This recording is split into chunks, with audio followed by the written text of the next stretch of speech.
universe react now, Earth will be annihilated. You need the best. There's greatness in you, Ender. What do you want me to do? Destroy them.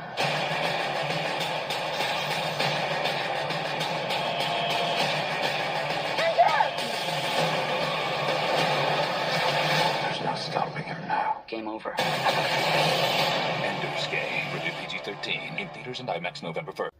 And welcome to Time About the Movies. Today we are taking a look at the 6 films that make up November 1st, 2013. Let's just jump on into it, because we have a lot of films to get to today. And we start off with the biggest of the new releases, and that is Ender's Game, based off of, as I said before, the novel by Orson Scott Card. It stars Asa Butterfield from Hugo, starring in his first film since that film, as Andrew Ender Wiggin, a gifted child sent to an advanced military academy in space to prepare for a future alien invasion, where the cast also includes Harrison Ford, Ben Kingsley, Viola Davis, Haley Steinfeld, and Abigail Breslin among its cast. Now, the last time Gavin Hood took on a big blockbuster project, that was X-Men Origins Wolverine. In fact, that was actually the last film he directed, and let's just say, didn't work out so well for him. This one is definitely a lot better, although I won't say it's a great, straightforward adaptation of the book. I mean, if you're looking for that, you're looking in the wrong place for this one, but it's more like a movie it's like Summon Entertainment's trying to create their own Hunger Games style franchise out of this, and this wasn't a gigantic hit. In fact, it actually underperformed off of a $110 to $115 million budget. It actually lost nearly $70 million for the studio. But I'll say this, it's actually good, a pretty good movie. Not a great movie overall, but it's a story that is very much something where you can connect with the main characters overall. You do see Asa Butterfield's potential as a leading actor after his success with Hugo, and he would have a couple of other movies down the road where he'd be okay in it overall. The cast overall here is really good. Ben Kingsley gives probably one of his best supporting performances in a movie, even though he's got that makeup like he's the villain from the J.J. Abrams Star Trek movie. I mean, what the hell was that about? But yeah, if you're going into this looking for a straightforward adaptation of the book, you're going to be seriously disappointed by it. But if you go into it knowing that it's going to be a fun action-adventure film, kind of like a teenage equivalent to something like Starship Troopers, except not as silly and was over the top, you can find a lot of value in this movie. I know I certainly did. It was a movie that I wasn't expecting a whole lot of, but I actually bought it because the Steelbook was at Best Buy when they had, remember the glory days when Best Buy had Steelbooks and movies? I know it feels like it's only been a couple of years, but yeah, it feels like it's been longer than that. But yeah, saw it on a blind buy, grabbed it in there, watched it, and I was actually really impressed by what I saw from it. It was actually not as bad as people made it out to be. It's actually not that bad of a movie overall. It's a fine film for what it is. It's definitely not the book, but hey, it made for an entertaining film overall. For a one-time watch, I'd recommend it, but other than that, though, it's not one you're going to want to watch over and over again, so it's worth it, though. Ender's Game is definitely worth it, so. Let's go ahead and move on to our next movie. Michael Douglas, Robert De Niro, Kevin Kline, and Morgan Freeman, starring in John Turteltaub's Las Vegas. I'm getting married. Hey, tell her she's making a huge mistake. Welcome to Las Vegas.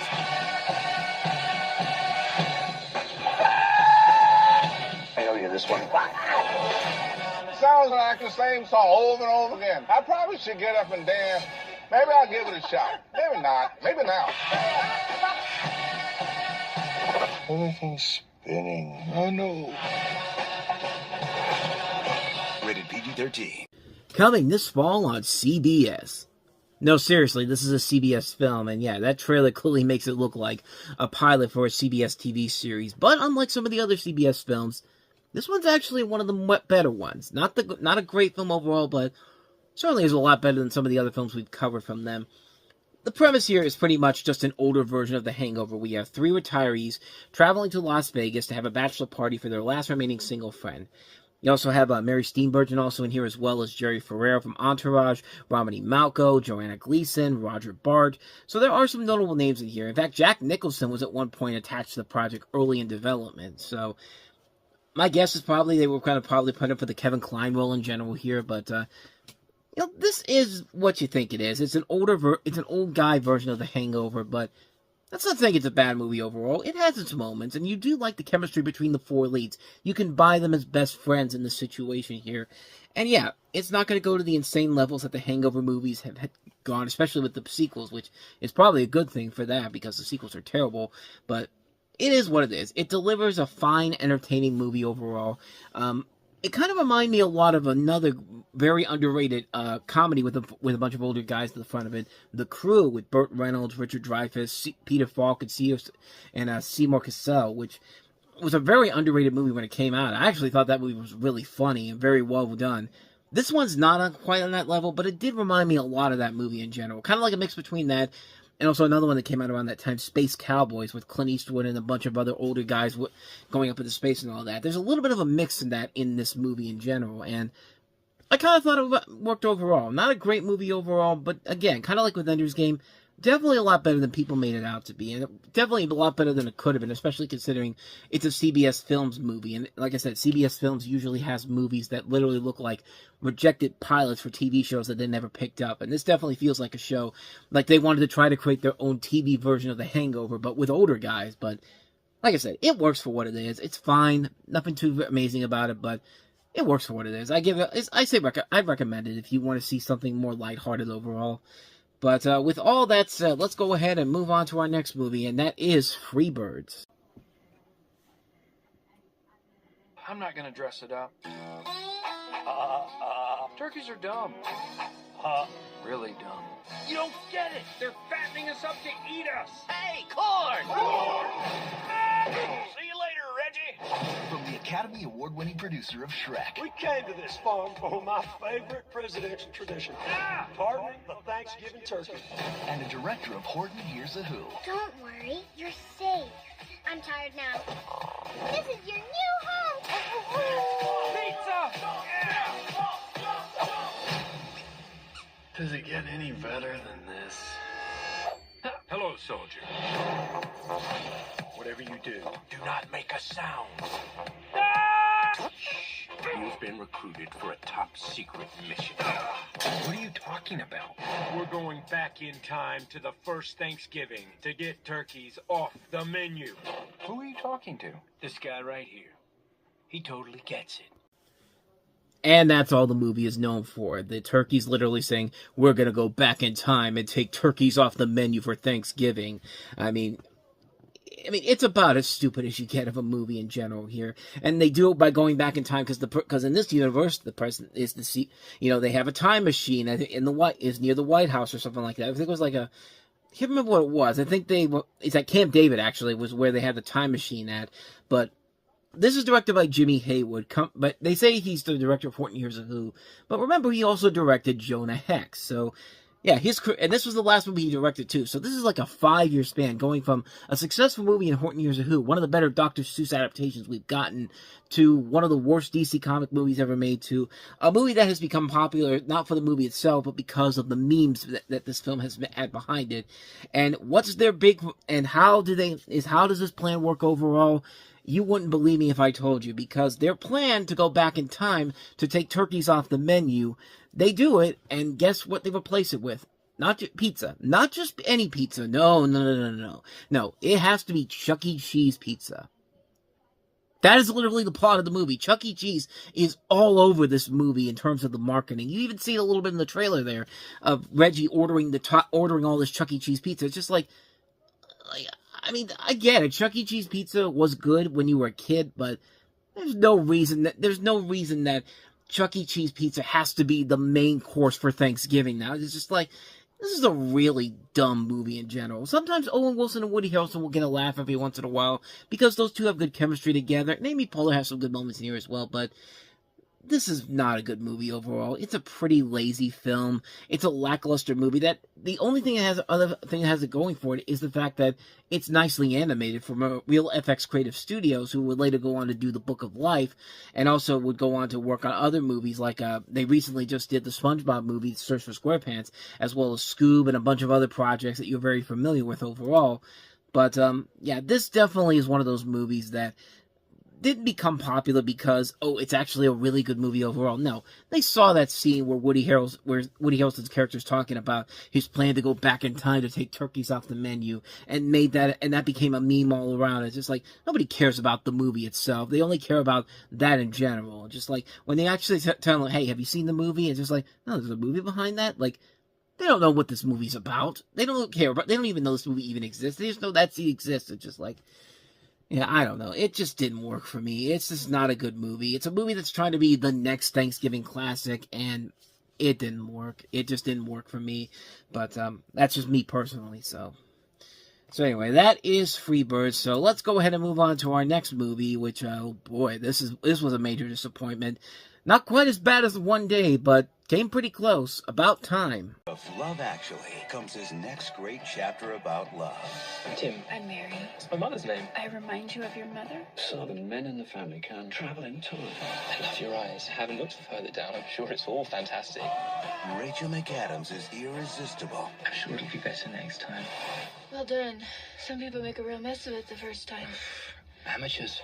In the feel-great film of the year, About Time. Now playing select theaters everywhere Friday. Yeah, spoiler alert, this ain't another Love Actually. Love Actually is a far superior movie than this is. I make it seem like this is a terrible movie, but it's really not. It's just kind of a letdown because it goes in a predictable territory with a premise that starts off really strong. At the age of 21, you have Tim Lake, played by Domhnall Gleeson, who discovers he can travel in time. The night after another unsatisfactory New Year's party, Tim's father, played by Bill Nighy, tells his son that the men in his family have always had the ability to travel through time. Tim can't change history, but he can change what happens and has happened in his own life, so he decides to make the world a better place by getting a girlfriend. Sadly, that turns out not to be as easy as you might think. Moving from the Cornwall coast to London to train as a lawyer, Tim finally meets the beautiful but insecure Mary, played by Rachel McAdams. They fall in love, then an unfortunate time-traveling incident means he's never met her at all. So that means for the first time, again and again, but he has to meet her again and again for the first time, but finally, after a lot of cunning time travel, he wins her heart. Tim then uses his power to create the perfect romantic proposal to save his wedding from the worst best man speeches, to save his best friend from professional disaster, to get his pregnant wife to the hospital in time for the birth of their daughter, despite a nasty traffic jam outside of Abbey Road. But as his unusual life progresses, Tim finds out that his unique gift can't save him from the sorrows and ups and downs that affects all families everywhere. There are great limits to what time travel can achieve, and it can be dangerous too. And like I said, Richard Curtis is a great director. He's made some of the best romantic comedies of all time. Bridget Jones's Diary, Love Actually. So I was surprised when I heard that this was supposed to be his last one as a director. And I thought that the movie was just okay.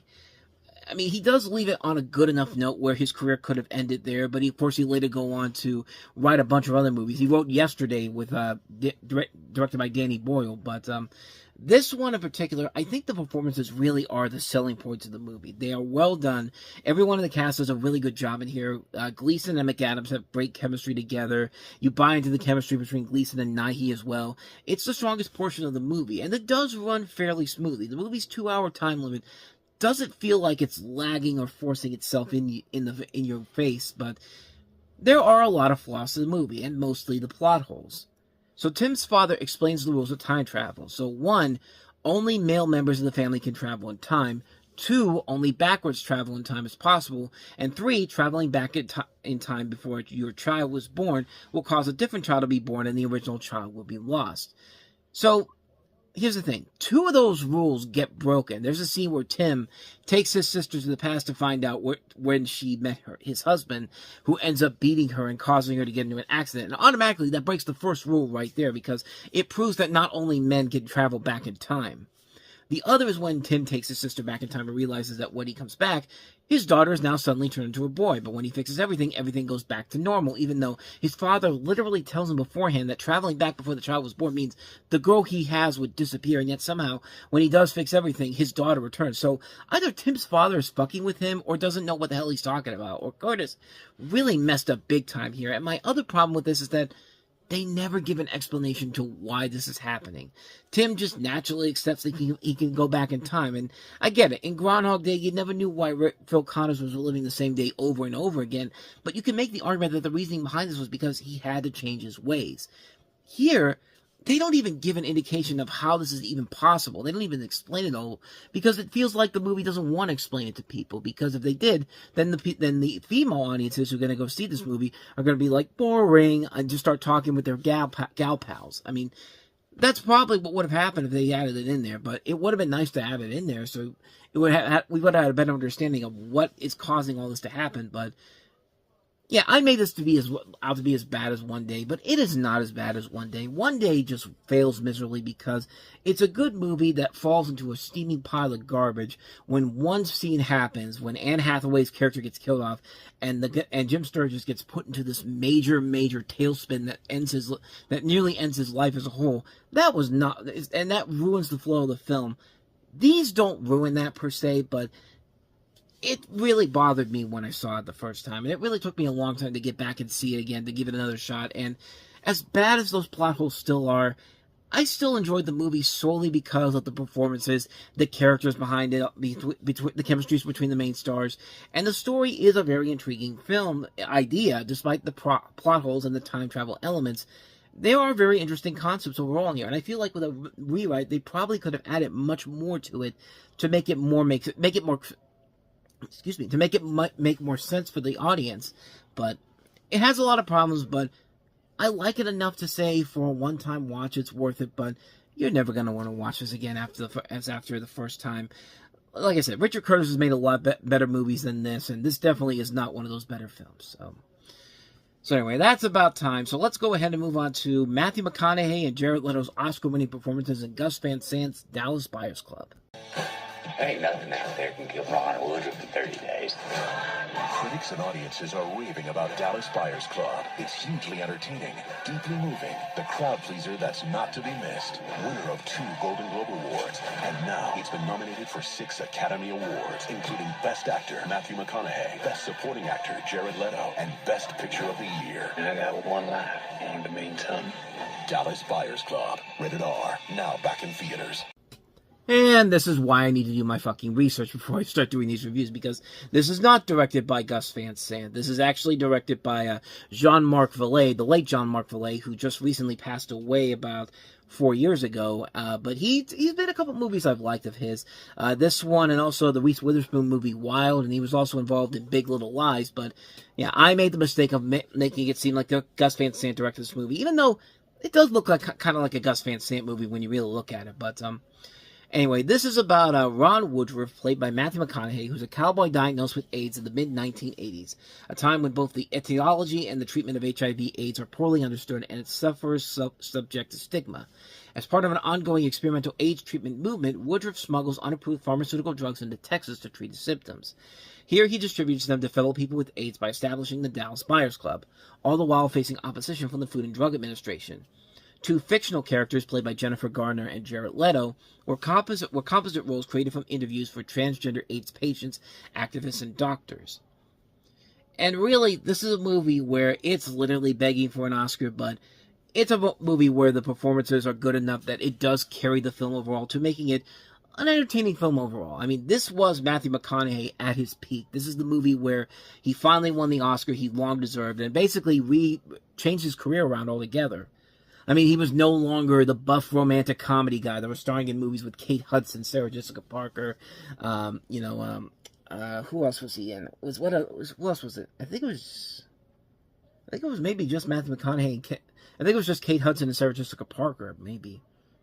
I have to think about it, but well, Jennifer Garner was also in Ghost of Girlfriend's Past, but that was actually one of the better Matthew McConaughey movies, and I think that was the movie that really kind of started the career renaissance of Matthew McConaughey, of getting him back on track to who he was before he became the rom-com guy in the 2000s. Because remember, this guy started his career off as a good, serious, dramatic actor. He was in stuff like Boys on the Side, A Time to Kill, Contact, Amistad, and then all of a sudden he makes these movies like How to Lose a Guy in 10 Days, and Failure to Launch, and Fool's Gold, and people forget about the fact that this guy was taken as seriously as a dramatic actor, and then he just became the rom-com guy. But then Ghost of Girlfriend's Past, I think, really was that turning point for him, because following that, his career took a huge upswing back to where it was before, and it culminated with him winning an Oscar for this, and leading into a year where he would also be seen in The Wolf of Wall Street, and also be in True Detective with Woody Harrelson. And for Jared Leto, this was a big thing for him because he won the Best Supporting Actor Oscar and basically elevated his film career as a whole, because he was in movies before this, but before that he was mostly known for his music work with 30 Seconds to Mars. But, you know, after he won the Oscar for this, he was in stuff like Suicide Squad, playing the Joker, Blade Runner 2049, House of Gucci.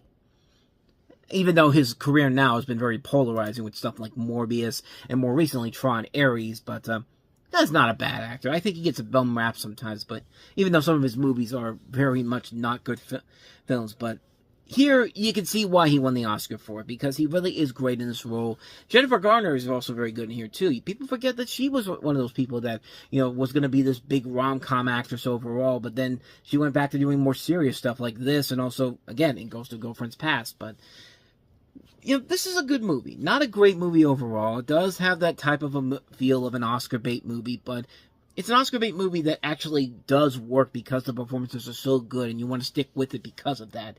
And for that, I give the movie a little bit more credit than I think most people would. It's a good movie, not a great film overall, but it works because the performances are all so good, and it really helped to elevate these guys' careers who won Oscars because of this. And it's a really good movie. Dallas Buyers Club is one I highly recommend checking out. So with all that said, let's go ahead and move on to our last movie that we have here, and that is Naomi Watts as Princess Diana in Diana. If I marry you, I have to marry the whole world as well. That's not possible. Anything's possible. I am a surgeon! I can't work with the paparazzi sticking their cameras in my face! You know, he would have made a more convincing argument if he said that like this. I am a surgeon! I am a surgeon! I am a surgeon! So Diana tells the story of Princess Diana, who was celebrated and adored by millions. She was the queen of people's hearts, yet the bittersweet story of the last man to truly capture her heart has never been told. Princess Diana, at one time the most famous woman in the world, inspired her nation with her generosity, compassion, and kindness, and in her final year she met the man, Dr. Hassan Khan, played by Naveen Andrews, who in turn inspired her. But, yeah, this movie got thrashed when it came out. It was a movie that was heavily criticized. It didn't help when someone at the company that was putting this out in the UK said, you know, we have posters for this. I have a great place to put this at. Let's put this in the Place de la Mans in Paris. I mean, what's the worst that could happen? In case you don't remember, that's where Princess Diana was killed in 1997. So you can kind of see why somebody would have looked at that and gone like, you selfish son, you incentive son of a bitch. And so they basically just took it off of there. But it's just like, you made this movie and you don't even know where she was killed at. Like, really? Like, that's just one of the many problems that this fucking movie has. This is a terrible movie because, my God, this film is such a clustered mess of a film. This is a movie where the script is just god-awful. This is one of those movies that could have easily been a Lifetime movie of the week if it had not had Naomi Watts in the leading role of this. I mean, Naomi Watts is probably the best thing about the movie overall, but even then, she's not great in this. I mean, she's also very much has a lot of problems with this movie, and just the film itself is just such a disgusting representation of this person. Like, this film feels like a film that was made by the royal family, who clearly did not like her, clearly had a problem with her, because I mean, let's be honest, they really have a problem with anybody that comes into their family. I mean, just look at what happened with Meghan Markle, for God's sakes. But then again, it doesn't help that you have the same director that made The Invasion and also made another memeable movie, Downfall, you know, the Hitler movie, which led to the great memes with him. But yeah, this movie is bad. This is a terrible, terrible film. The actors are trying their best, but even they can't save this terrible script. This is an awful script, and it does nothing to make this woman seem like the person that everyone knew her for. Like, people did like Princess Diana. Like, they did. And this movie this movie feels like it was made by people who hated her. Because it's just like, we're going to make this person the most detestable person possible. And it's a really bad movie, man. It's a really bad film. It's so bad that it took them 8 years later to get a better Princess Diana movie out there with Kristen Stewart called Spencer, which is a really good movie. Nope. This is pretty bad. So yeah, avoid Diana like the plague. If you want to see a good Princess Diana movie, see Spencer, not this garbage.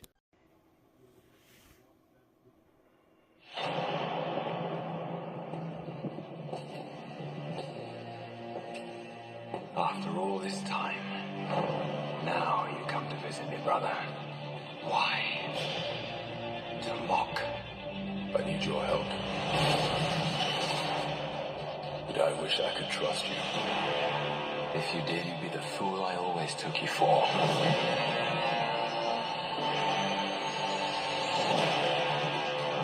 Some believe that before the universe, there was nothing. They're wrong.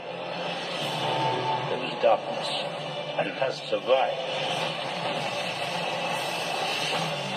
What's gonna happen? I gave you my word. I would return for you.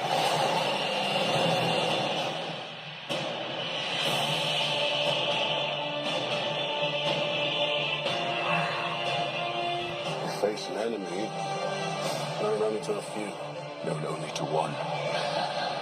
You must be truly desperate to come to me for help. If we do nothing, they will destroy us. You even think about betraying him.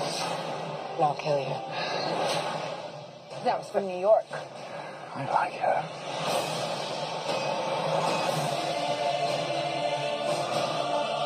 Thor, your bravery will not ease your pain. Your family. Your world will be extinguished. We're running out of time. The very fabric of reality will be torn apart. I'll find a way to save us all.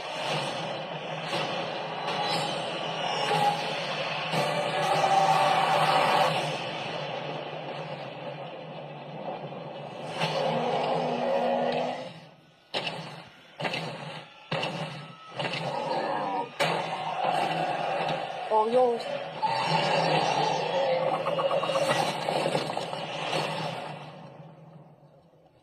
Anyone else? And welcome to Time About the Movies. We've got only 2 movies to look at today for November 8th, 2013. But one of them is a big movie, and that is Thor the Dark World, which is, of course, the sequel to Thor and the second of the films that came after the events of the Avengers. So in this movie, thousands of years ago, a race of beings known as Dark Elves tried to send the universe into darkness by using a weapon known as the Ether. But warriors from Asgard stopped them, but their leader, Malekith, played by Christopher Eccleston, escapes to wait for another opportunity. The warriors find the Aether, and since it can't be destroyed, they try to hide it. In the present day, Jane Foster, once again played by Natalie Portman, awaits the return of Thor, once again played by Chris Hemsworth, but it's been 2 years. He's trying to bring priests to the 9 realms. Jane discovers an anomaly similar to the one that brought Thor to Earth. She goes to investigate and finds a wormhole and is sucked into it. Thor wishes to return to Earth, but his father Odin, played by Anthony Hopkins, once again refuses to let him. Thor learns from Heimdall, Idris Elba, that the one who can see into all the realms that Jane disappeared. Thor then returns to Earth just as Jane returns, but when some policemen try to arrest her, some kind of energy repulses them. Thor then brings her to Asgard to find out what happened to Earth. When it happens again, they discover that while Jane disappeared, she crossed paths with the Ether and it has entered her. Malekith, upon sensing that the time is to strike, it now seeks out the Ether, so he attacks Asgard and Thor's mother is killed, protecting Jane. Odin wants to keep Jane on Asgard so Malekith will come, but Thor disagrees with his plan, so with his cohorts he decides to take Jane away, and he enlists the aid of his brother Loki, once again played by Tom Hiddleston. Problem is, can Thor trust Loki? I think we all know the answer to that one, but I'll say this one. I think Thor was the worst MCU movie up until we got to, I still think the original Thor is probably the worst of the MCU movies in general. I thought Eternals was probably there, but it's down there at the bottom of the barrel. I really didn't like that one. You know, much of the problem with the first film was that the Dutch angle shots, the douchebaggery from Thor in the first half, the visuals that were really lazy, that lazy ending, they get all fixed up here big time in this movie. The Dutch angle shots are gone. Thor is much more reasonable, while tough throughout the entire film. He has a fun personality to him. The visual effects definitely look a lot better, and the ending is perfectly handled, with the exception of 2 things, but I'll save that for the end. I'll talk about the positives. The performances, I think, are very good here. Chris Hemsworth and Tom Hiddleston, once again, are great as Thor and Loki. Natalie Portman has a more prominent role here that works as well as it did in the first film. I didn't think Kat Dennings was as annoying as everybody else made her out to be, especially when you looked at Stellan Skarsgård and how they just embarrassed him in this movie. I mean, they made him a joke in this film for no reason whatsoever. There's no reason he should be acting the way he does in this movie. The last time we saw him in The Avengers, he was perfectly fine, and then in this movie, he literally begins the movie by walking out naked for no particular reason. It's just kind of like I just don't get it, man. Like, at least in Cinderella, when they gave him an over-top it's an over-the-top performance. It made sense, but either way, you look at this, and you gotta look at Disney and go, like, you do realize that this guy can act without acting like a fool, right? But, you know, the action in this is really good. There are some really good scenes. There's one scene where Thor and Loki takes the ships to use it by the bad guys to put Jane Foster in this place in a this. I'm gonna butcher this name here. Svartalheim. Let's go with that. And it's very reminiscent of Star Wars. And, you know, this is still a couple years away before Disney does Star Wars The Force Awakens. So it kind of gives you a little bit of a sneak preview of what they would do with that. And, you know, there was a little bit of that when we got to Star Wars The Force Awakens. I thought that was pretty cool. And the final battle actually worked pretty well, too. The story does work well enough. It is a decently paced film. There are a lot of flaws with the movie. And there are... I will say that there's spoilers, but, I mean, at this point, if you haven't seen it by now, I don't know what else to tell you, so... But, I have 4 major problems with the movie. One, as much as I like Christopher Eccleston as a villain, his motivations are not that great. They're not really that spelled out, and there was a point towards the film where I couldn't figure out who the bad guy was. Was it him? Was it, Alvin Cruz, played by Adewale Akinunu-Agbaji from Suicide Squad? In fact, you know, the more I think about it, most of Marvel's villains really are not that strong up to this point. I mean, this was before we got to Thanos and before we got to some of the much better villains in here. But, you know, other than people like Obadiah Stane and Iron Man, Abomination and Incredible Hulk, Red Skull and Captain America, most of the villains are pretty lackluster at this point. 2, Renee Russo is wasted in this movie as Odin's wife. Like, she's literally there to get killed halfway out of the movie. It's just like, Renee Russo deserves much better than this, man. I mean, I was thinking that this was going to give her a comeback, but sadly that never came to be. I mean, yeah, she appeared in another Avengers movie later on, but, you know, they really didn't do much with her overall. She was just only there to get killed off. Like, I thought they were going to expand her role in this. They said they were going to, but they didn't really do much with her whatsoever. Like, the last 2 problems I have are with the ending. Like, they're not as bad as the endings of Iron Man 3 and Man of Steel. Like, there's a point where Loki dies trying to save Thor and Jane at the end, and we know it's not like that. I mean, we know that Loki is going to come back, and, you know, that's going to be one of the fun jokes about Thor Ragnarok, and even the beginning of Avengers Endgame is you know, Thanos kills him, and it's just like, nope, fooled you, because he's in the Disney Plus show. I mean, it's a continuing gag. I mean, I've never read the comics, so I don't know if that's the whole thing with him, but after the 2nd or 3rd time, it did kind of start to get annoying when they did that. Like when that happened again, I really had to tell myself, this is a running gag, isn't it? And then lastly, we get the scene of Benicio del Toro as the Collector, who is the guy in the Guardians of the Galaxy, which I thought he was going to be the villain when that came out, and I'll say this, I didn't like the way he looked in this movie. He looked kind of like a bad Asian stereotype, and I mean, you could tell it looked like that when you watched the movie. But luckily in the Guardians of the Galaxy movie, it was a much better makeup job overall, and it didn't look as bad as it did here. Like, again, I haven't read the comics in this, so I didn't really know if that exactly what was going for that, but this is a good film. It's a better movie than Thor is.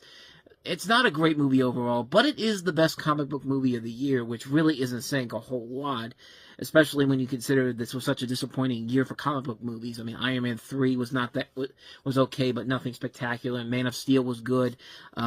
Kick-Ass 2 was a bust. This movie is probably the best of that year in particular, but other than that, it's not really that great overall, but there is stuff I liked about it. The cast is good, the action is good, the story works, the pacing is good. The flaws of the first film are fixed. It's not a bad movie, it's not a great movie either. It's really run-of-the-mill here. I thought this was maybe one of the worst in the series, but I don't know, maybe I liked it a little bit more than I've initially made it out to believe. I still think Thor 1 is still the worst of the films in general. This would probably be my 3rd favorite of the series, like right below Thor Ragnarok and Thor Love and Thunder. Yes, I like Thor Love and Thunder, screw you, I'm just telling you what I feel, so. Yeah, anyway, that's my thoughts on Thor the Dark World, so let's go ahead and move on to the other new release this weekend, and that is The Book Thief. Your eyes could speak. What would they say? Who is he? You need them. You're reading books, and life robs you. Sometimes you have to rub it back. You've kept me alive. Don't ever forget that. I won't forget you. I won't forget you. I won't forget you. PG-13. So yeah, this is a confusing ass movie, man, because it's a movie where you look at it at first and you think, is this trying to be one of those new Hunger Games Twilight-style series where it's supposed to lead into a new series of films in general, or is this a Oscar bait movie? And I feel like it's trying to do both, and kind of failing at both at the same time. So this is based off of a novel of the same name. It's about a young girl played by Sophia Nilisti, who's living with her adopted German family during the Nazi era. Taught to read by her kind-hearted foster father, played by Jeffrey Rush, the girl begins borrowing books and sharing them with the Jewish refugees by sheltering her foster parents in their home. And yeah, this is a movie where I still have no idea what the hell they were doing in this. Like, this is a confusing-ass movie, man. This is a film where you can't really... you know what it reminds me of? It reminds me of that movie, The Goldfinch. A movie where that was clearly going for an Oscar, and you just couldn't tell what the direction was they were supposed to go with it. It just felt like a film where it got lost in the shuffle of what they were trying to accomplish, and by the end of it, you're just kind of like, what the hell did I just watch, man? Like, that's this movie in general. It's a confusing-ass movie. It's all over the place. It makes no sense of what it's trying to do or what the motivation is. It's just a real sloppy film on both levels, and I'll give it credit. The acting is good in here. They're trying their best. The visual look of the film is impressive. And the score by John Williams. I mean, it's a score by John Williams. Of course it's going to be good. But on top of all that, the film just really didn't feel like there was... It felt like it was going on for an eternity. I mean, it's an over 2-hour movie. And it felt like it felt like I was watching Avatar: Fire and Ash again. I just did my review for that, and but at least unlike Avatar: Fire and Ash, this one is at least tolerable and isn't doing the same goddamn thing the previous movies did. But that's for tomorrow, so check that out then. But as far as this film goes, I really don't know how to feel about it. I can't say it's a good movie, but I can't really say it's a terrible movie. It just is so confused on what it was trying to accomplish. What was the end goal for this film? We'll probably never know, because nobody's really talked about this movie since then. And it's really hard not to see why, because so much is going on in this. It's so confusing on what they're trying to accomplish here, and it just didn't work for me. It just didn't feel like it was working.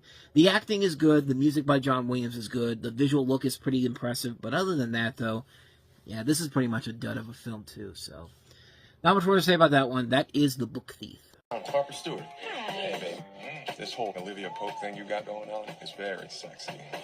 Brian McDaniels, I like to ski in Vermont. Shut up, Harper. I like dating chocolate girls.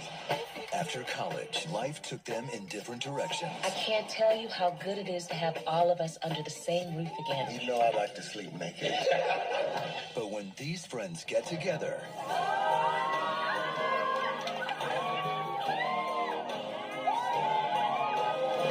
let the games begin. What? They're clean. So, Slim, between your wife or your ex, which is better at rocking the mic? Check, check. You gotta talk to it. At some point, we have to tell them. This is on YouTube. Your wife is a freak. Hey, can I use your phone? I can't get a signal in here. The Best Man Holiday. Rated R. Get your tickets now at Fandango. Hello and welcome to Time About the Movie. Today we are taking a look at the two films on November 15, 2013, hence why we don't have an intro this week. But how appropriate that one of the big new releases is the big Christmas movie of the year, and that is The Best Man Holiday. Now, I've already done a video on Christmas in July talking about this movie, so I'll kind of sum this up pretty quickly overall. But after nearly 15 years apart, Tate Diggs, Neil Long, Morris Chestnut, Harold Perot, Terrence Howard, Sanaa Lathan, Monica Calhoun, Melissa DeSouza, and Regina Hall reprised their career-launching roles as the characters reunite for a Christmas weekend at the home of their friends, Lance Sullivan and his wife, Mia. And I like the first movie a lot. I actually was very surprised at how much I enjoyed that movie because you like these characters so much. They're all likable. Their characters are very well portrayed by these really good actors all across the board. The comedy is really funny and cleverly done. It's a really fun, solid comedy that I honestly thought got lost over time, but I remember when this movie was coming out, they were hyping that up. I mean, you saw the thing at the end of that where it's like, get advance tickets now. And I'm thinking, why are you doing that for a sequel to The Best Man? A movie that hasn't had a movie made in 14 years. And it's just like, well, it turns out there was a big audience for this movie. I mean, they had the entire cast on, in 1 week, they had the entire cast on The Talk, which, for those of you who don't remember that show, even though it came to recently, that was the CBS equivalent of The View. The Dr. Oz show, when, you know, back before he was part of our medical, part of our political, it's the current administration, I say that. And even when Arsenio Hall had a late night show. Yeah, people don't remember. Arsenio Hall had a late night show in the 2010s that lasted one season, even though Jay Leno said, hey, you got a second season, and turned out not to be true. There was an episode where he shows up during the monologue and hands Arsenio Hall the renewal for a second season, even though they didn't officially announce it yet. But yeah, but the point I'm trying to make here is that they had the cast of the show for 2 nights on that show, and I didn't think this movie was such a big deal, but lo and behold, this thing made a ton of money at the box office, more than the first film did, which is hard to believe for a sequel, like I said, coming 14 years after the previous movie, and it surprisingly is one of the better comedy sequels, coming more than a couple years after usually my cutoff. I mean, I've talked about my cutoff here. Usually it's between 2 to 5 years where you make a good comedy sequel, and if you're trying to do it after that, more than likely it's not going to work out very well for you. But lo and behold, this is one of those rare ones that actually did work, and it really did. It really was a surprisingly good, fun film. It's, you know, the first movie, once again, was a film that worked because it showed black people in a much better light than what we used to seeing in other movies at the time. But this one actually topped it, really, and it did not only did it do that, but it did what a reunion-type movie should do. This did everything right that American Reunion did wrong. I mean, American Reunion felt like a movie that was literally a cash grab. None of the actors really felt like they wanted to be in it. It didn't feel like there was a real script in that one, but this one here really feels like the complete opposite of that, in a good way, because it doesn't feel like a cash grab because it's been way too long since the last movie, and it works because the cast just seems to really like working with each other, and it gives Malcolm Lee a chance to save his career after Scary Movie 5 was a complete abomination. But what made it work? Like I said, the cast is really good here. They are a lot of fun in here. I liked a lot of them. I think my favorite ones were Terrence Howard and Melissa D'Souza, who they had a lot of really good jokey lines in this movie that were so funny and made me laugh my ass off a lot during this movie. Like, they had a lot of really good moments in here. Taye Diggs is really good again. Morris Chestnut, Neil Long, Sanaa Lathan, Harry Perot, Monica, Regina Hall. I like Eddie Cibrian, who's kind of a new addition here, kind of playing a love interest to Neil Long's character. And easily the strongest performance in the movie is Monica Calhoun. They build up this tragic thing that's going to happen to her, and you can kind of figure it out, but I do like that they trick you into thinking it's something different than what it really is. I like the fact that you had to really think about it first before you actually see what eventually happens to this person in general. I'm not going to say what it is, but yeah, I like what they did there. And yeah, they're kind of taken from the Family Stone, Nothing Like the Holidays type of formula where there's going to be this tragic event that plays a huge impact in the last half of the movie. But it works very well. The movie is 2 hours long, but it never feels like it's that long. It runs really smoothly. If there's one thing I will say that kind of takes it out for me a little bit, it's a big one. A lot of the dramatic moments, like I say, you can kind of see coming right away, and some of them are really unnecessary at times. I mean, like I said, they're taking a lot from The Family Stone, Dan in Real Life, This Christmas, these movies where everybody's coming together and you know there's going to be trouble, like adding in these dramatic moments mixed in with the comedy, but the big one centering around Monica Calhoun's character. But a lot of the big drama moments are mostly ones you can see coming a mile away. You can see when somebody's about to get into a fight. You know when a couple's about to split up because of something that shouldn't have been done in the first place. You know when one guy's going to figure out the other guy's plans just as they finally get along. And you know when they all finally get along at the end again. It's just like, yeah, we've seen this kind of stuff done before so many times. There's a couple of really dumb moments in here. Like there's one where Julian finds out his wife Candace is seen on the video having sex for money on YouTube.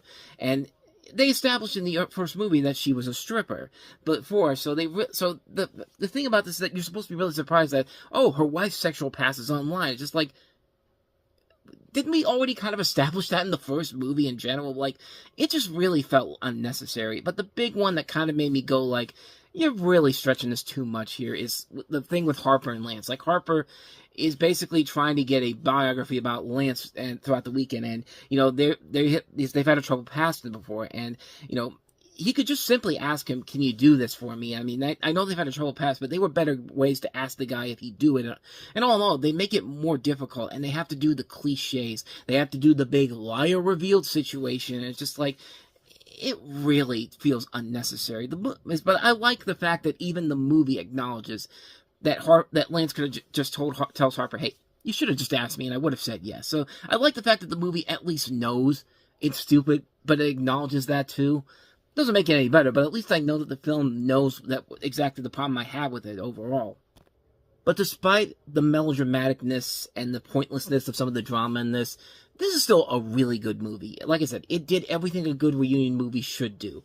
It brings back a cast that clearly wanted to work together again, gave them a good story to work with here, brings these memorable characters we came to like in the first film back, and I think it's as enjoyable as the first film was. It's not as good, to say whether or not it's better than the original is a little bit difficult to say, but it's still a lot of things I like about it better than the original. Those overdramatic moments do drop it just a little bit here, but I say that both movies are about the same and actually are very good, strong black-centered comedies, and, you know, a white guy like me can enjoy that overall.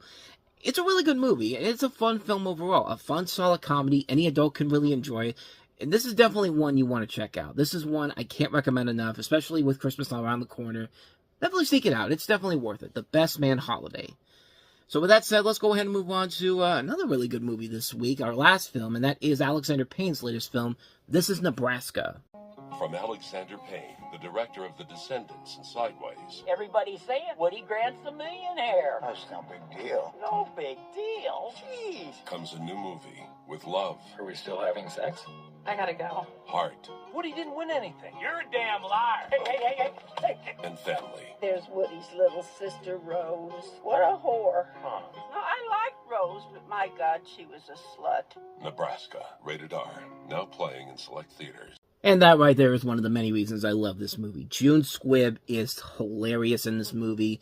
You could see why she was nominated for Best Supporting Actress at the Oscars, but, you know, she was behind Lupita Nyong'o, and that was just basically saying, yeah, you're not going to win this one, even though you are great in the movie. Like, I loved her in this movie. I actually think that this is the movie that kind of made me want to see her and Bruce Dern in a live-action Courage the Cowardly Dog movie. Like, if they ever did that, Bruce Dern and June Squibb would probably be the two people I would cast right away, but This is Nebraska, released in black and white. The story follows an elderly Montana resident and his son, played by Will Forte, as they try to claim $1 million sweepstakes prize on a long trip to Nebraska. You have a cast that also includes Stacy Keach and Bob Odenkirk. You also have Buzz from Home Alone in this movie too. This is his big return after so many years away. After Home Alone 2 Lost in New York, people didn't remember him, but yeah, this is a movie that brought him back into prominence for a little bit. And this is another fantastic film from Alexander Payne. This is another great film.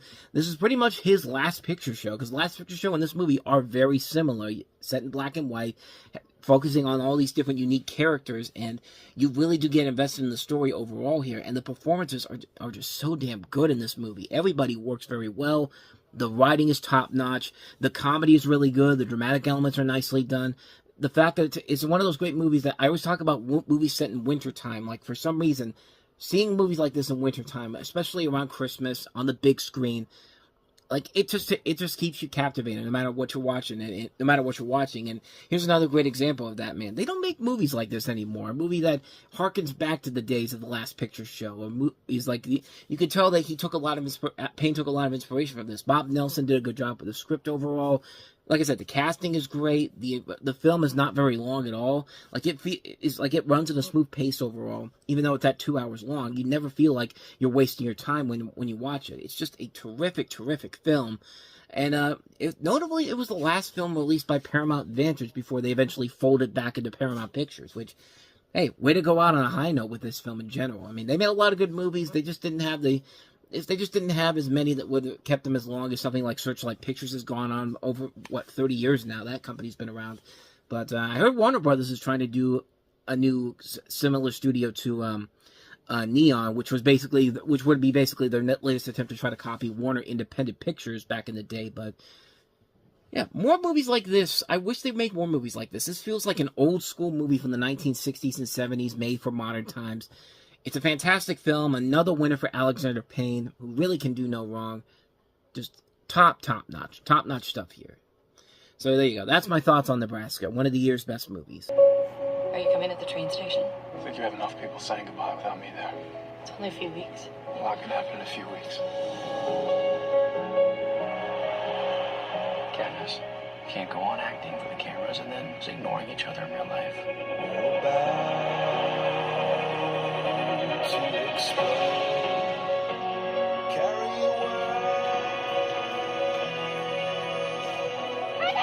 No, I have to say goodbye.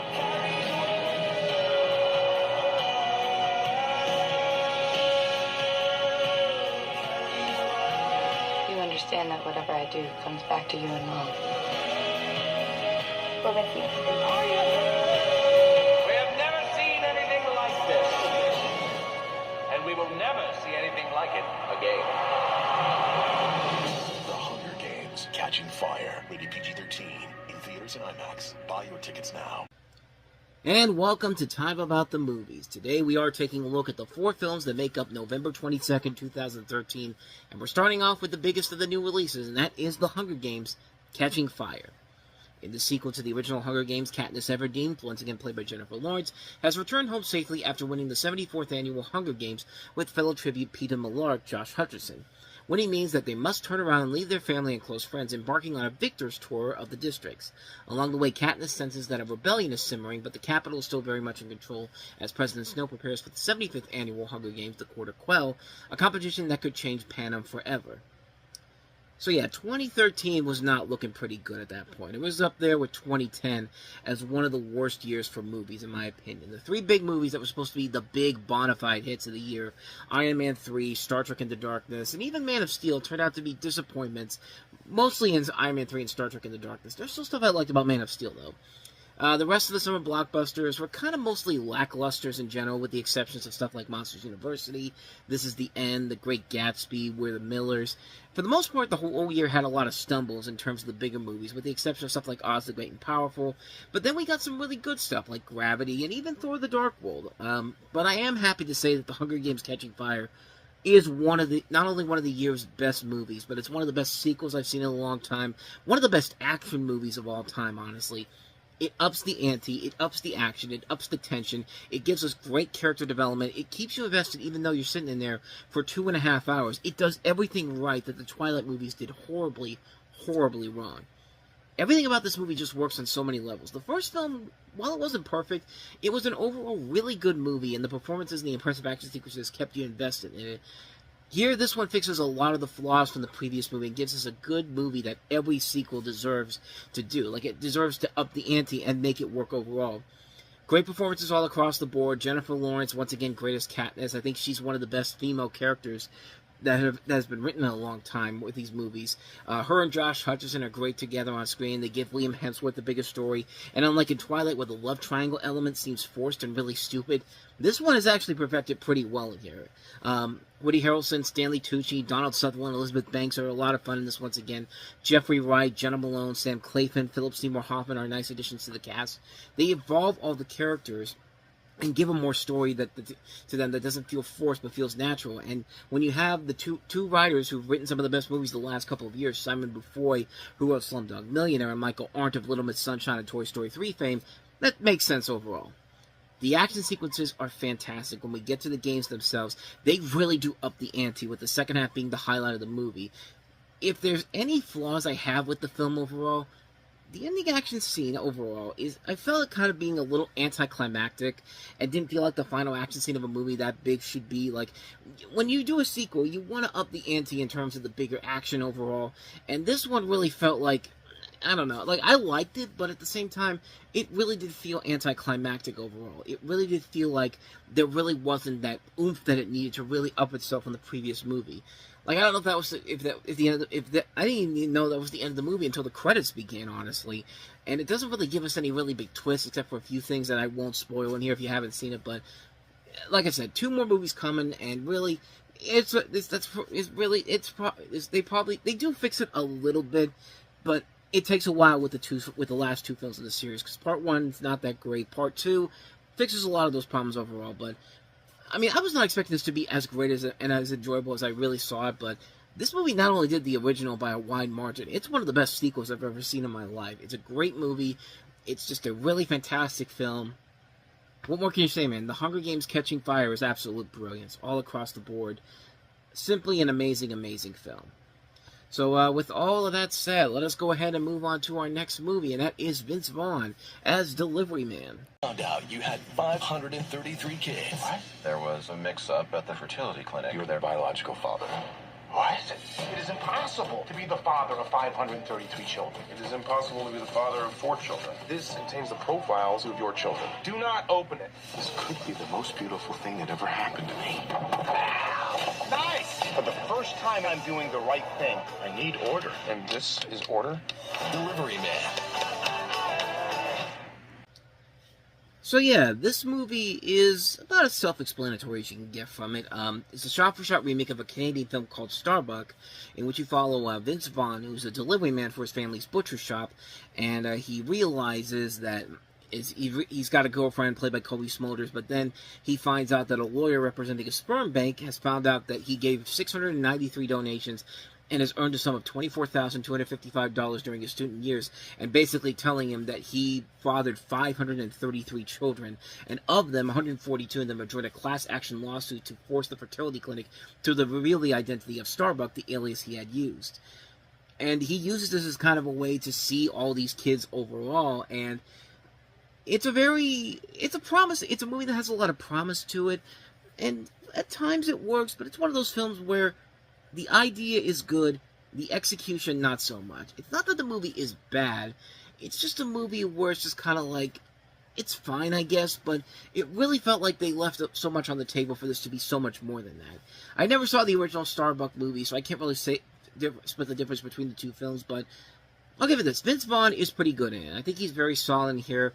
Chris Pratt has a good side role here, playing his playing his best friend in this. Kobe Smulders is kind of like the stock female love interest in here. Not really given a whole lot to do in here, but she's not terrible. There's nothing about the movie overall that's absolutely abysmal here.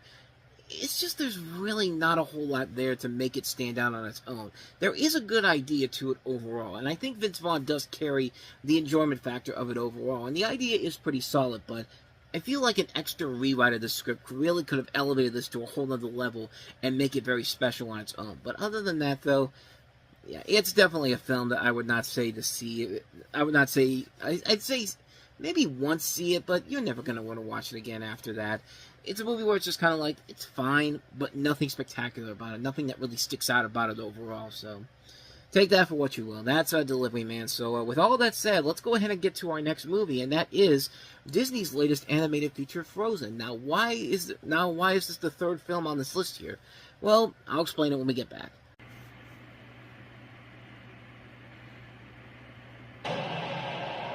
In Arendel's fair kingdom, a ruler did appear. Born with a secret power so great, alone she stayed in fear. Get it together. Control it. Although the force was hidden, one day she let it go. Sorcery. And all the land was covered in eternal ice and snow. It's completely frozen. Please, just stay away. Elsa! I'll bring her back and I'll make this right. So you're not scared? She's my sister. She would never hurt me. Yeah, I bet she's the nicest person ever. Huh? Am I right? No. Hi. You're creepy. Whoa! I don't want it. Whoa, back at you. Ew, the body. Hi, everyone. I'm Olaf. Did Elsa build you? Yeah, why? We need Elsa to bring back Summer. Olaf! Now I'm perfect. Almost. Oh, woo! Head rush. So cute. He's like a little baby unicorn. Heads up! It is not nice to throat snow people. Whoa, whoa, whoa, whoa, feisty pants. Your hair is turning white. Does it look bad? No. You hesitated. No, I didn't. Yeah! Wolves. I got this. But I want to help. Whoa! Whoa! Whoa! Now we just have to survive this blizzard! That's no blizzard! That's my sister!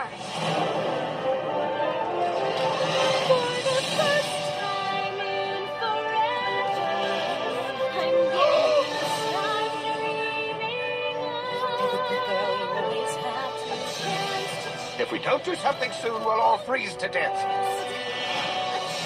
Stop the winter, please. Don't you see?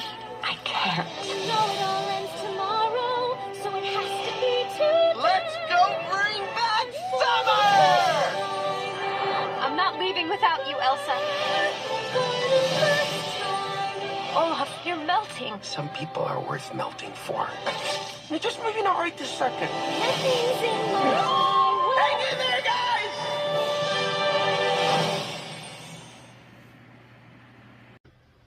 You know, it's funny, that trailer I just showed you was one that I didn't see until well after the movie had come out, and I thought it was one of those weird trailers, kind of like, remember when Home Alone 2 had that, you know, Jingle Bells, that Deck the Halls trailer that came out after the movie had already come out? I thought it was one of those things, but when I looked at the video again, that video came out on October 17th, a month before the movie came out, so I don't know. I don't know what to tell you there, but this is, of course, Frozen. This is the movie that kind of was the equivalent to The Lion King, and you can see why it says in there, experienced the greatest Disney adventure since The Lion King, because, yeah, it was pretty much that type of a hit. It was a movie that was a massive critical success, financial success, of course won the Oscar for Best Original Song and Best Animated Feature, grossed over $400 million in the U.S., making it the highest grossing animated film of all time at that point.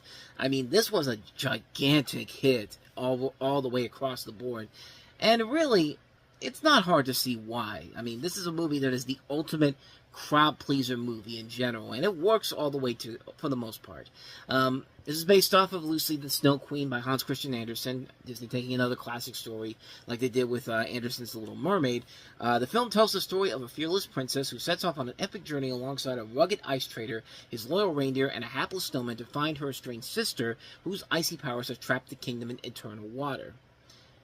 And this really is a phenomenal movie. I mean, yeah, it got overkill later on, but I don't care, man. This movie is still pretty fun overall. This is a movie that still is very entertaining overall when it's all said and done.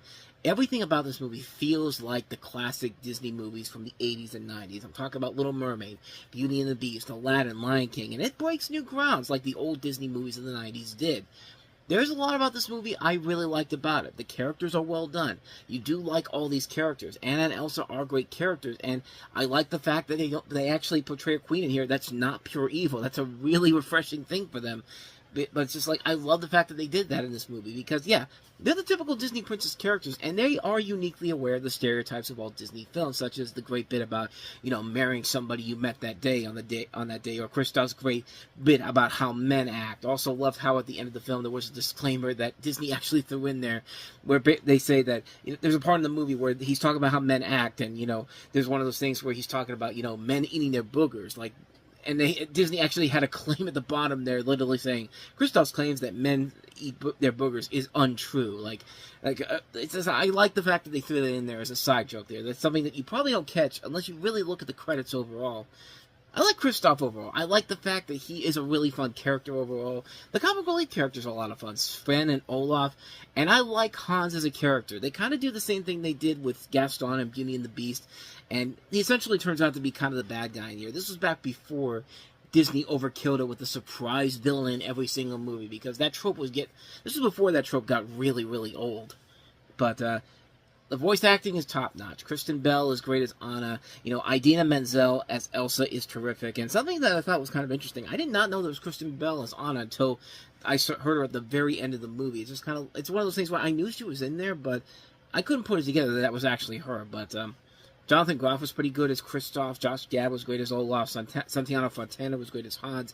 Alan Tudyk has some good funny moments as the Duke of Weaselton, even though I thought at first it was Malcolm McDowell doing the voice, but then again, it's a Disney animated film in the 2010s, and Alan Tudyk's basically the equivalent to John Ratzenberger in the 90s and 2000s, where at Pixar, where he's going to show up in every Pixar movie playing a different voice. The story is very well done. It mixes the classic Disney fairy tale, but adds a lot of new elements to it that makes for one of the really more enjoyable movies to come out in the last few years. And I like the fact that it doesn't resort to modern-day jokes and play down to its audience. It brought both the old and the new together and made something really great. The music is top-notch. Kristen Anderson Lopez and Robert Lopez, who at that point had written for the Book of Mormon and, of course, Winnie the Pooh. they deliver a lot of really good music, and they basically became this generation's Alan Menken and Howard Ashman or Tim Rice, where they wrote a lot of really good songs. And yes, Let It Go is definitely one of the best songs in Disney history. It's one that's, yeah, again, it's been overplayed, but you know what? It's a pretty damn good song overall, no question about it. And the best thing about this movie, the animation. It's that classic Disney animation modernized with a 3D computer animated world and perfected beautifully. Tangled was a good starting point for that. Wreck-It Ralph was close to perfecting it, and Frozen perfects it in this case. It's some of the best CG the studio had done up to that point, and they kind of upped the ante with Frozen 2, in my opinion. And yeah, I don't think Disney should stop with the 2D animated movies, but I'm just saying that you can find a way to do a CG movie and then a 2D movie and not just skip over the 2D films. That'd be great. Also, with the mention of Tangled, yeah, if you look real closely, Rapunzel and Eugene actually have a cameo in this movie in the opening song of the movie. You know, for the first time in forever. I didn't notice that until well after I saw the film. I thought that was a nice little touch there. So it basically means that Tangled and Frozen are essentially in the same universe together. But if there are any real flaws, it's the bad guy's evil plan. It's really not that thought out. And they don't really tease it early on with the character would turn evil at all. And that's one of those things where it's kind of like, let me put it this way. When they kind of reveal, like, a specific element before the big reveal of what his purpose is there, it felt more like he looked at that and said, really? That could happen to me if this is the case? Like, it's just like, it didn't feel natural. At least with Gaston, you knew early on that this guy was not on the right, that something was iffy about this guy right from the get-go. But here, yeah, it was a little too close to call on that front there. But other than that, though, this is a nearly perfect Disney animated movie. And I won't go as far to say it's the best one they've done since The Lion King, but, you know, because there's been some other good ones, that Lilo and Stitch, Princess and the Frog, Winnie the Pooh, but Frozen really is one of their stronger movies overall. 99% of the film works. It's well-paced. The story is great. The animation is gorgeous. The characters are great. It's just Disney making that comeback run they had stronger with every new movie that came out. And you had a really great Mickey Mouse short that came out at the front of it that not a lot of people talk about. I think it was for the 85th anniversary of Mickey Mouse, Get a Horse, which you want to talk about a short that combines 2D and 3D very well. That short there is so well done. The 2D captures the spirit and the magic of the Disney cartoons of the 20s, but, I mean, it combines it with 3D very well, and it's one of those things where that should have gotten the Best Animated Short Oscar nomination. I'm sorry, that should have won. Like, I haven't seen the other animated shorts, but I'm sorry, that one was the best one, no matter what. But, I mean, that's just my personal take on it. It's a great short overall, but, yeah, I really do love that one a lot, so. Just a great package overall for the holidays. So, with all that said, let's go ahead and move on to our last movie that we have here. Steve Coogan and Judi Dench starring in Philomena. Can you help me find my son? I immediately was captured by the story. She had a baby when she was a teenager, and she's kept it secret for 50 years. Every so often, a film comes along that inspires us and challenges the way we think. Philomena is that movie. It's not. I mean, it's not a bad movie, but don't go out there saying that it's one of those movies you're going to remember for the rest of your life. No. Not a lot of people remember this movie after it came out. Not to say it's a bad movie, but, I mean, there's certainly much better films than this film here. You got Judi Dench starring as a woman who's been searching for her son for 50 years, and Steve Coogan plays the person that tries to help him find him. And I think you could kind of figure out where the direction of this is going to go, but like I said, it's not a terrible movie. It's cool to see Steve Coogan in a much more dramatic role than usual. And Stephen Frears usually is a solid director who very rarely makes crappy movies. So, and Judi Dench is always going to work no matter what she's in. Overall, it's a movie that I saw it. I thought it was okay. I have no real intentions on coming back to see it again after the first time I saw it. I think there are much better movies unlike this one here, but that's just my personal take on it. I liked it. Not much more to say about it. Nothing too amazing about it. Nothing too groundbreaking about it. Certainly not a movie that's going to make you be like that trailer is. Be like, no, this is the movie you're going to remember for the rest of your life. You're not. You're simply not. But not a bad movie. Philomena, give it a one-time watch. Why'd we move out here? Beautiful house, horse trails. What else could we ask for? All right. Good nights. Hello. I've got your kid. I'm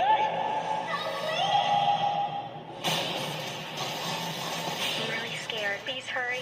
Trust me, I'm coming.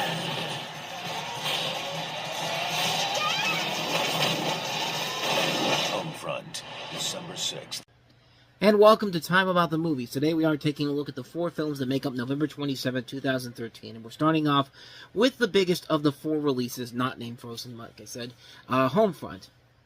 No, this isn't a movie based off the character from The Boys, although, to be honest, that probably would be pretty interesting to see in a movie. I'm actually kind of surprised Sony hasn't decided to do a spin-off of that yet. Maybe they're waiting for the show to end, but this is a movie called Homefront. In it, you have Phil Broker, played by Jason Statham, a retired Drug Enforcement Administration agent, a DEA agent, leading a peaceful life with his daughter Maddie. But trouble ensues as Broker and Maddie get entangled with Gator Bodine, played by James Franco, a crime boss, due to a school bullying incident. So yeah, that's how this whole thing starts off with James Franco taking the kid, because just like a bullying incident at school, it's just like, all right, motherfucker, take this. I'm going to take your damn kid. Just like, okay, and you can see kind of what the problem is with the movie here. It is way too much like a much more serious version of Commando. I mean, Commando works because it's a movie where it's literally the same plot as this, except it's goofy and silly and over the top, and it knows what that is. Imagine that, except you've got Stallone trying to go back to his First Blood roots with a film that feels way too much like he's ripping off Commando and trying to make it more serious. I mean, that's all I can think of when I watch this movie in general here. It is not that engaging of a movie in general. And Jason Statham has made some good action movies overall, but yeah, this is one of those ones where it really feels like everybody's phoning it in. Nobody's really giving it their all in here. And it just doesn't work as a whole. It's a movie where the effort is there in terms of the overall performances in here, but like I said, everybody's kind of phoning it in overall. James Franco overall, you'd think he'd be cool in this as the bad guy, but no, he's kind of lifeless in here. It just doesn't work overall, and it really did feel like there was so much left on the table with this. Supposedly, this was originally supposed to be a sequel to Rambo, but that never came to be. They shelved it for like a decade, and so they remade it into a film with Jason Statham to star in it, and like I said, it just didn't work for me. It's a movie where it should have been something much more intriguing overall, but it just doesn't work. It doesn't make a whole lot of sense. The action is kind of lame, and it doesn't really add anything new to it. Like I said, it's more of a serious version of Commando, and who wants to see a serious version of Commando, honestly? Nobody. That's the correct answer, but that's all I got to say about that one. That's Homefront, but if you thought that was a disappointment, oh boy, wait until you see our next movie. This one is yeah, I do not have the best memories of this one here. This one is called Black Nativity.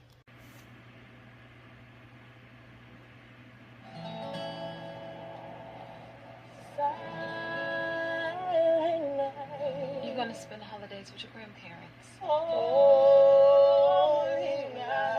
We don't even know them. I'm just thinking about what's best for you.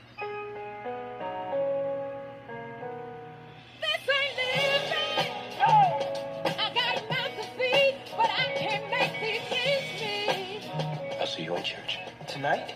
You're tripping. As for me, at my house, we are going to church. You need something? Mom, when are you coming? Bring this together. The Reverend's putting on his Christmas show. It would mean a lot to him for you to be there. Today, we are mindful of the needs of this youth, be he in need of guidance or simply a belt to hold his loose-fitting pants up. Amen. Amen. Until the rainbow burns the stars out in the sky. What went down with you guys and my mom? Why don't you talk? The Reverend and I would do anything for you and your mother. But you can bet your life times that and twice is double. That God knew exactly where He wanted you to be placed. It's time to forgive, and it's time to come home.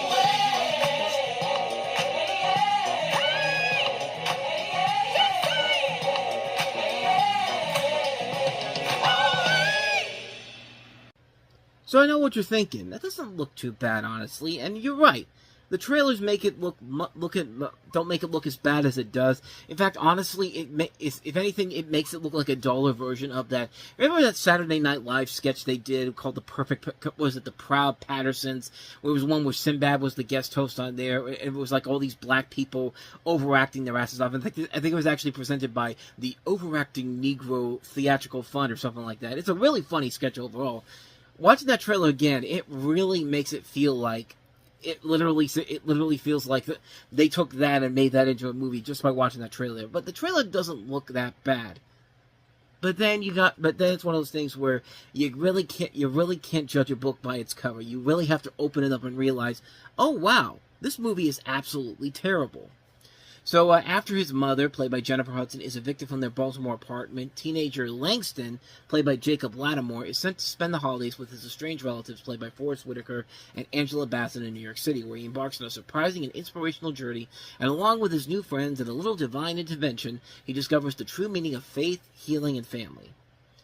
And this movie really did something to me that hadn't happened with a movie since The Love Guru 5 years ago.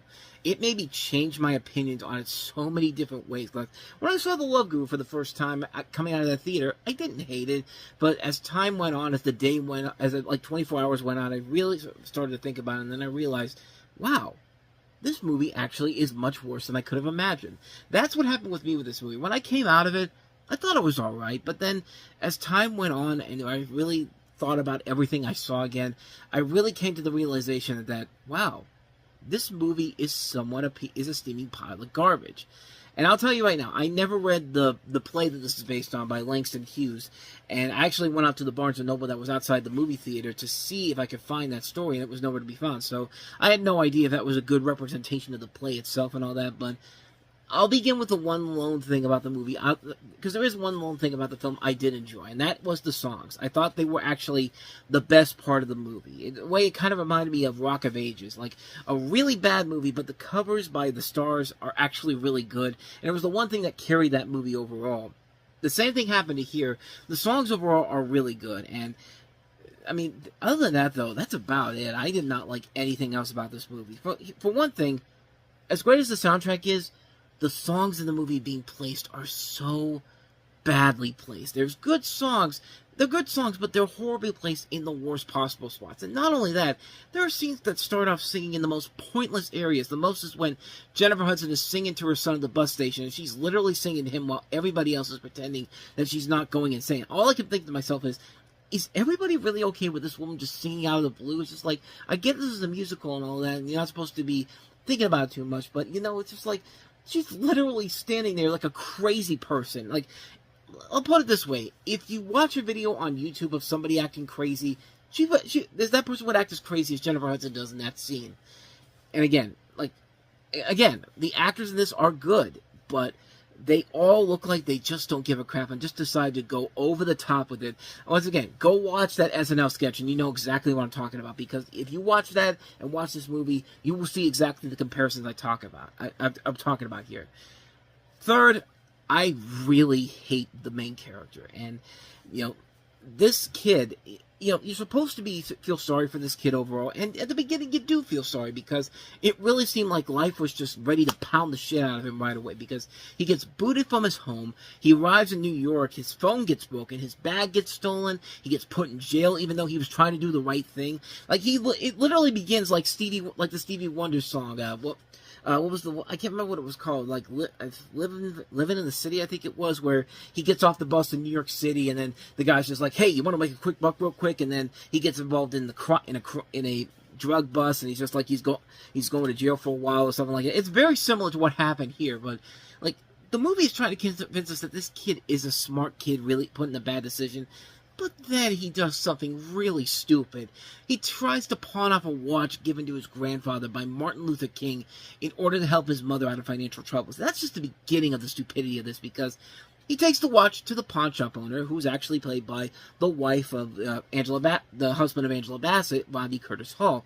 It's a great scene because the owner talks down to this kid about what this kid is doing and just tells him to get out before he calls the cops. I love it because it perfectly sums up what's wrong with this character. He's supposed to be seen as a smart kid, but he does stupid stuff like that. Like, you know you know that everyone in this town knows everybody. So your stupid ass decides to take this watch, sell it to the pawn shop, and act like it's not going to be a big deal whatsoever. And I know you want to help your mother, but come on.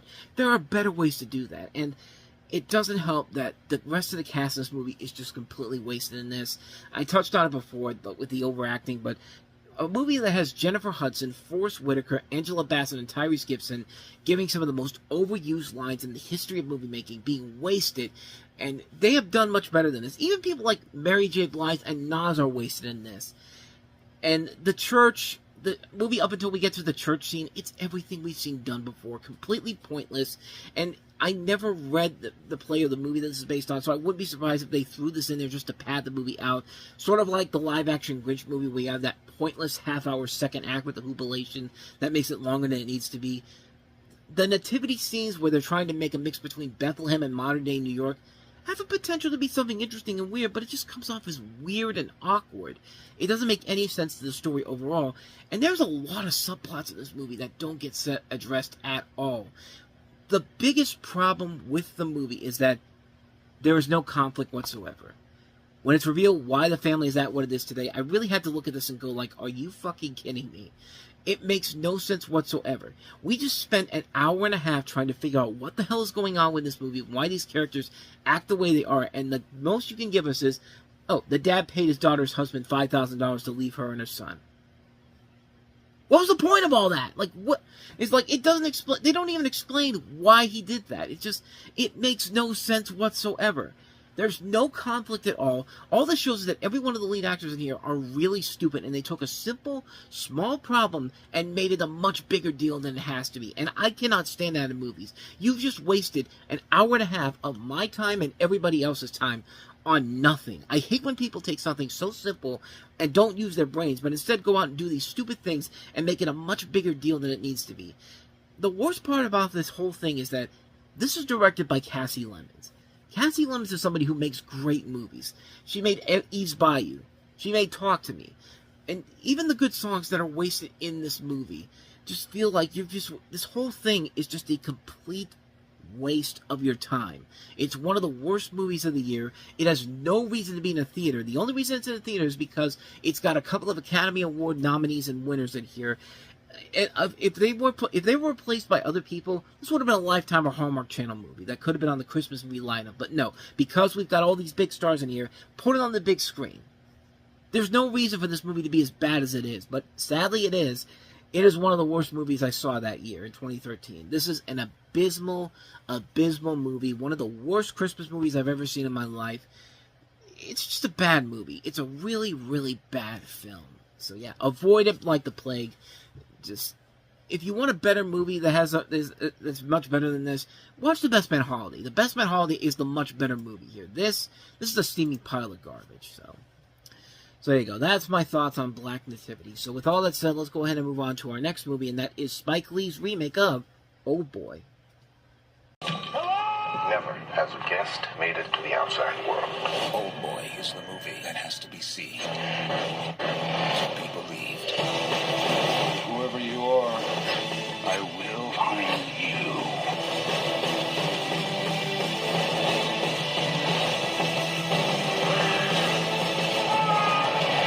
Old Boy. You might want to think about what you're doing. I've been thinking about it for the last 20 years. Rated R in select theaters this Thanksgiving. By God, it tried. I mean, it really did try, but it's a movie that was a big box office failure. It was also one of the worst movies that Spike Lee's credits have ever done as a director here. But I mean, is it really that terrible though? Let's talk about it here. You have Josh Brolin as an advertising executive kidnapped and held hostage for 20 years in solitary confinement. When he is inexplicably released, he embarks on an obsessive mission to discover who orchestrated his punishment, only to find he is still trapped in a web of conspiracy and torment. And I mean, I've seen the original Old Boy since I first reviewed this remake in particular, and yeah, it's definitely a really damn good movie. It's a movie that really is something that is very well done overall, and I think it is a very solid film. And going into this movie, not even seeing the original, I didn't hate it, but I didn't love it either. I don't think it's a bad movie, but you can definitely tell that Spike Lee was trying, and I think it was mostly because the studio interfered with it. Spike Lee wanted to do an 140-minute version of this, but it got cut down to 105 without him knowing about. Well, he was basically told to cut it down to an hour and a half movie, and I think because of that, it really doesn't help the film overall in general. The performances really do carry the film overall. I mean, Josh Brolin is great in anything. I mean, he'll put his best into anything, regardless of how bad it is. Elizabeth Olsen's pretty good in here. So is Charlton Copley. I like the visual style of it. Something very unusual and different from Spike Lee. He does a good job creating this dark, gritty look that makes it kind of stand out on its own. The action has some good moments too, but there's nothing about the action that makes it stand out, and the acting, as well as the acting and the visuals do. The biggest thing overall about it is the script, and kind of like with a movie like Homefront we just talked about, it has the same type of a script we've seen done to death before. It's a generic action movie plot, like something you would take out of Taken, of all things. I mean, it's just, it was really something where it's just like, you don't really feel like you get the full investment of what you're hoping for with a film like this. And even as somebody back then who never saw the original Oldboy and didn't understand how the comparisons between the original and the new one, yeah, it's definitely not the film you expect it to be. And even after I've seen it, I realized that, yeah, this one I kind of don't like less. I kind of like less now because I've seen the original and realized how good it is. But the only thing I can say about it is that the performances are good, the visuals are good, but other than that, though, it's just kind of meh. It's not one of Spike Lee's best movies, nor is it really one of his worst movies. It's just mostly a mixed bag movie. Nothing too spectacular, nothing too amazing, but kind of like with Homefront, you really felt like there was much more left on the table that they pushed to the side that probably could have been added in here. I don't know if there's actually been a director's cut of this that's been out since, but I don't think it has. As far as I know, it hasn't, but I feel like a movie like this really could benefit from seeing the original Spike Lee cut of this. And it's one of those movies where Spike Lee's going to do something different with it, where he doesn't have his traditional a Spike Lee joint in front of it. Now it's just a Spike Lee film, and again, it'd be kind of interesting to see the original cut of this movie, but I don't think we'll ever see it overall. And I don't think the demand is there to see that original version, unfortunately. But anyway, that's my thoughts on Oldboy. So let's go ahead and move on to our last movie that we have here, and that is Mandela, Long Walk to Freedom. My name is Nelson Mandela. Don't miss the movie that is inspiring critics and audiences everywhere. I've dedicated myself to this struggle of the African people. It stands as a reminder that Mandela's fight, Freedom, is an ideal for which I am prepared to die. Was a struggle not for ideals, but for the simple freedom to be human. And now the winner of 3 Golden Globe nominations, including Best Actor Idris Elba. Mandela, rated PG-13, everywhere Christmas Day. Needless to say, this is based on the story of Nelson Mandela. It's based off of his autobiography of the same name, which chronicles his early life, coming of age, education, and his 27 years in prison before becoming president of South Africa and working to improve the country once ravaged by apartheid. This is written by William Nicholson, who we've talked about some of the movies he's written before. He's written stuff like Shadowlands. He wrote Gladiator. He wrote Les Miserables, Elizabeth the Golden Age, and this is directed by Justin Chadwick, whose last big movie we looked at from him was The Berlin Girl, which was a good movie overall. And this one is okay.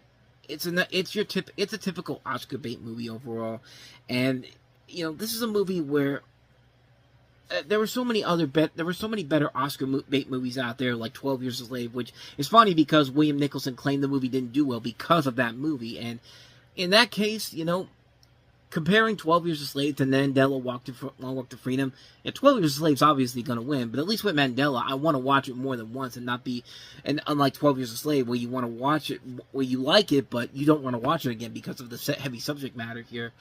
This film it's just fine. It's just nothing too spectacular about it.